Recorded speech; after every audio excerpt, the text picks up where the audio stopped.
வணக்கம். மாலை முரசு செய்திகளை விரிவாக பார்ப்பதற்கு முன் தலைப்புச் செய்திகளை பார்க்கலாம். ஒலிம்பிக் ஆடவர் ஹாக்கியில் வெண்கலப் பதக்கம் வென்றது இந்தியா. 3வது இடத்திற்கான போட்டியில் ஸ்பெயின் அணியை 2-1 என்ற கணக்கில் வீழ்த்தியது.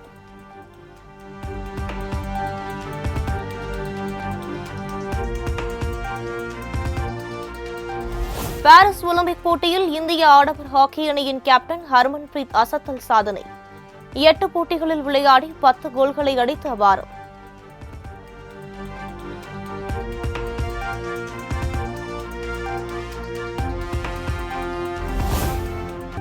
இந்திய ஆடவர் ஹாக்கி அணியின் வெற்றி எதிர்வரும் தலைமுறைகள் கொண்டாடக்கூடியது என பிரதமர் மோடி பெருமிதம். ஹாக்கியுடன் இந்தியர்கள் அனைவருக்கும் உணர்வுபூர்வமான தொடர்பு உள்ளது என எக்ஸ் தளத்தில் பதிவு.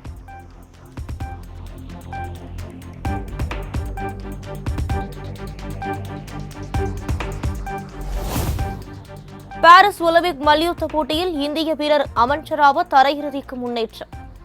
57 கிலோ எடைப்பிரிவில் காலிறுதியில் அல்பேனிய வீரரை 12-0 என்ற புள்ளிக்கணக்கில் வீழ்த்தி அசத்தல்.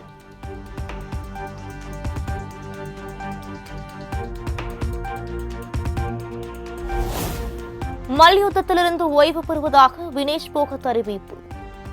என்னிடம் இனி போராட சக்தி இல்லை என உருக்கம்.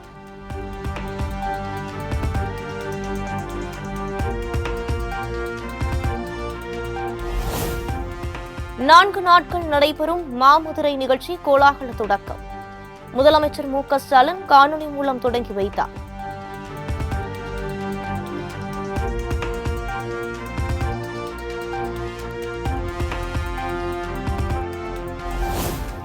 தவறு செய்தவர் மன்னனே ஆனாலும் கேள்வி கேட்ட மண் மதுரை. மாமதுரை தொடக்க விழாவில் முதலமைச்சர் மு.க. ஸ்டாலின் புகழார். நகரம் தவறு செய்தவன் மன்னனே ஆனாலும் மன்னனை கண்ணகி கேள்வி கேட்ட மண் இது. நீதிய காக்க தன்னோட உயிரை தந்த மன்னர் ஆட்சி செஞ்ச இடம் இது.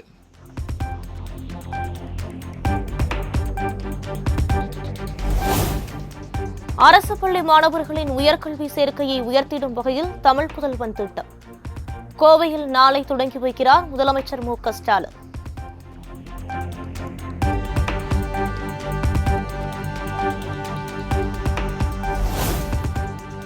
மக்களை தேடி மருத்துவம் திட்டத்தின் கீழ் ஒட்டுமொத்தமாக 5.9 கோடி பேர் பயன்பெற்றுள்ளனர். 1.86 கோடி பேர் முதல் முறை சேவையும் 4.7 கோடி பேர் தொடர் சேவையும் பெற்று வருவதாக தமிழ்நாடு அரசு தகவல்.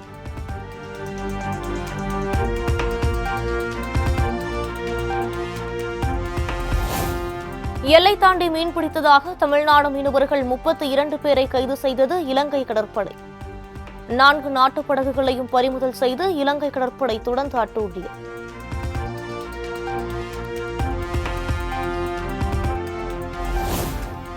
டெல்லியில் மக்களவை எதிர்க்கட்சித் தலைவர் ராகுல் காந்தியுடன் தமிழ்நாடு மீனவ பிரதிநிதிகள் சந்திப்பு.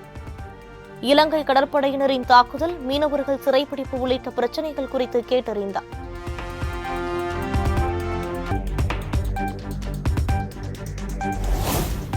பெட்டிக்கடைகளில் மிட்டாய் விற்பனை செய்வது போல் சர்வ சுதந்திரமாக போதைப் பொருட்கள் விற்பனை நடைபெறுவதாக எடப்பாடி பழனிசாமி குற்றச்சாட்டு. போதைப்பொருள் விற்பனையை தடுக்க காவல்துறையினருக்கு முழு சுதந்திரம் அளிக்க வேண்டும் என வலியுறுத்தல்.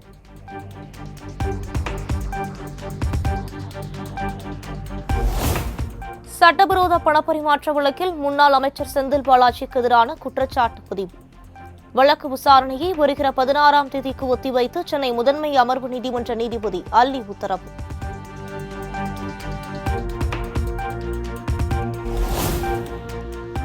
தாம் எந்த குற்றமும் செய்யவில்லை என நீதிமன்றத்தில் முன்னாள் அமைச்சர் செந்தில் பாலாஜி வாதம். காழ்ப்புணர்ச்சி காரணமாக தம் மீது வழக்கு பதிவு செய்யப்பட்டுள்ளதாக நீதிபதியிடம் உருக்கம்.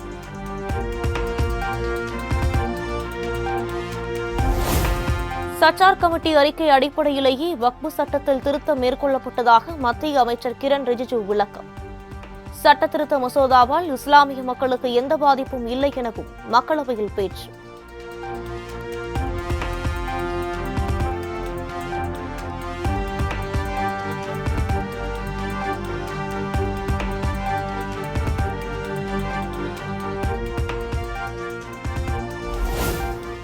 வக்பு சட்டத்திருத்த மசோதா நாடாளுமன்ற கூட்டுக்குழுவுக்கு அனுப்பி வைப்பு. சட்ட மசோதாவுக்கு எதிர்க்கட்சிகள் கடும் எதிர்ப்பு தெரிவித்த நிலையில் மத்திய அமைச்சர் கிரண் ரிஜிஜு பரிந்துரை.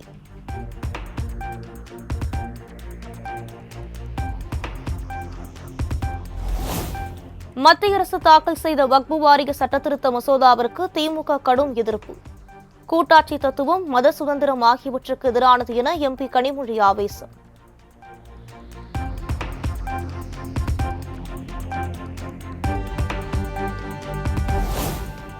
வக்பு சட்டத்திருத்த மசோதாவுக்கு காங்கிரஸ் உள்ளிட்ட எதிர்க்கட்சிகள் கடும் எதிர்ப்பு.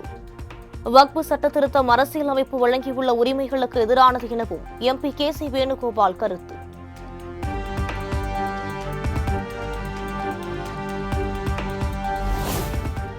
வக்பு சட்டத்திருத்த மசோதா குறித்து மக்களவையில் காரசார விவாதம்.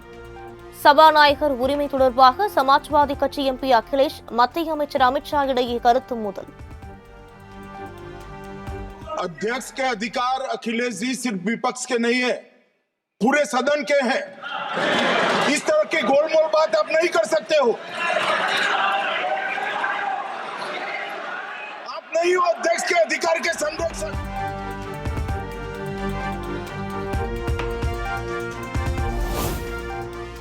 இலங்கை அரசிடம் மத்திய மாநில அரசுகள் கலந்து ஆலோசித்து மீனவர்கள் பிரச்சினைக்கு நிரந்தர தீர்வு காண வேண்டும்.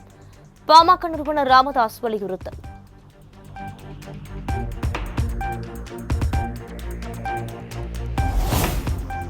கிண்டி ஆளுநர் மாளிகையில் பல்வேறு பல்கலைக்கழக துணைவேந்தர்களுடன் ஆளுநர் ஆர்.என். ரவி ஆலோசனை.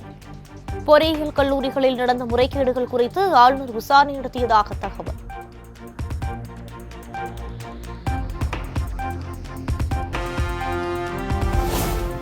வள்ளியூர் அருகே தனியார் பள்ளியில் மாணவர் பேரவைத் தலைவர் தேர்வு செய்வதில் மாணவர்களுக்கிடையே மோதல். 6 பேரை கைது செய்து சிறுவர் குறுநோக்கு இல்லத்தில் ஒப்படைத்த காவல்துறையினர்.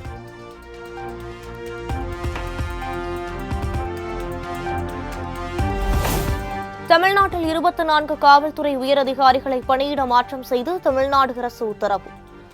திருவல்லிக்கேணி காவல் துணை ஆணையராக செல்வநாகரத்தினம் நியமனம்.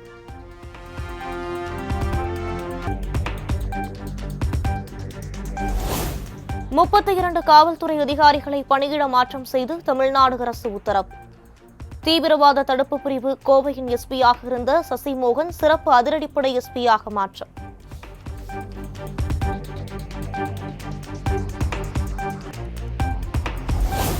பள்ளிகளில் அதிகரித்து வரும் கஞ்சா புழக்கத்தை தடுக்க நடவடிக்கை எடுக்காமல் அரசு வேடிக்கை பார்த்துக் கொண்டிருப்பது ஆபத்தானது. இனியும் அலட்சியம் காட்டாமல் நடவடிக்கை எடுக்க வேண்டும் எனவும் பாமக தலைவர் அன்புமணி ராமதாஸ் வலியுறுத்தல்.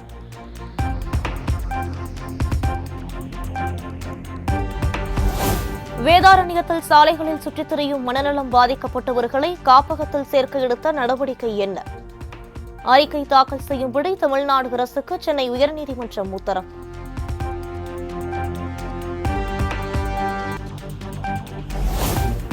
ராமநாதபுரம் திருப்புல்லானி அருகே முத்துமாரியம்மன் கோவில் திருவிழா கோலாகலம். ஆண்களின் ஒயிலாட்டமும் பெண்களின் கும்மி அடித்தல் நிகழ்ச்சியுடன் களை கட்டிய முளைப்பாரி ஊர்வலம்.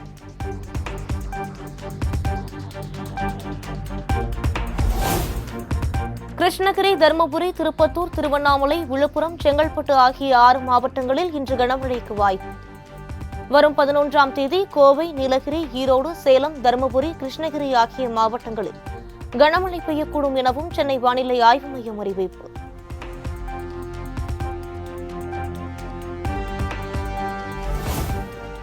நீலகிரி, ஈரோடு, கள்ளக்குறிச்சி, பெரம்பலூர், கடலூர், விழுப்புரம், திருவண்ணாமலை மாவட்டங்களுக்கு ஆகஸ்ட் 12ஆம் தேதி மஞ்சள் அலர்ட்.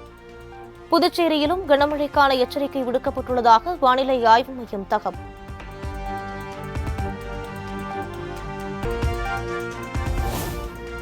நாடாளுமன்ற வளாகத்தில் இந்தியா கூட்டணி எம்பிக்கள் ஆர்ப்பாட்டம். வெங்காயம் உள்ளிட்ட காய்கறி பொருட்களின் விலை உயர்வை திரும்பப் பெற வலியுறுத்தல்.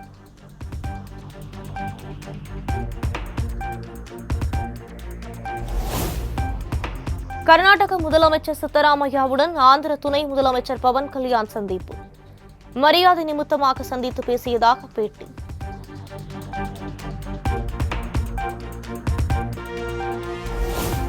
மேற்கு வங்க முன்னாள் முதலமைச்சர் புத்ததேவ் பட்டாச்சாரியா கொல்கத்தாவில் காலமானார். உறவினர்கள் மற்றும் பொதுமக்களின் அஞ்சலிக்கு பின் உடல் நல்லடக்கம் செய்யப்படுகிறது.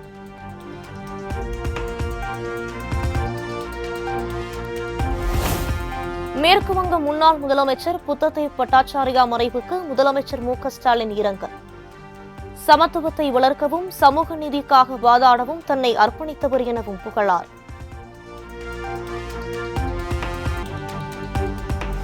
துனிசியா நாட்டின் புதிய பிரதமராக சமூக விவகாரத்துறை அமைச்சர் கமல் மாதுரி நியமனம்.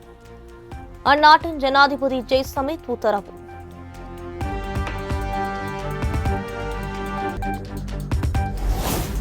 பொன்னியின் செல்வன் நடிகை சோபிதாவை கரம் பிடிக்கிறார் நாக சைத்தன்யா. நிச்சயதார்த்த புகைப்படங்களை வெளியிட்டார் நாகார்ஜுனா.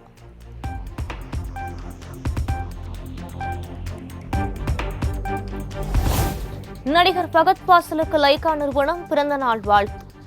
வேட்டையின் படப்பிடிப்பு தளத்தில் எடுக்கப்பட்ட புகைப்படம் இணையத்தில் வைரல்.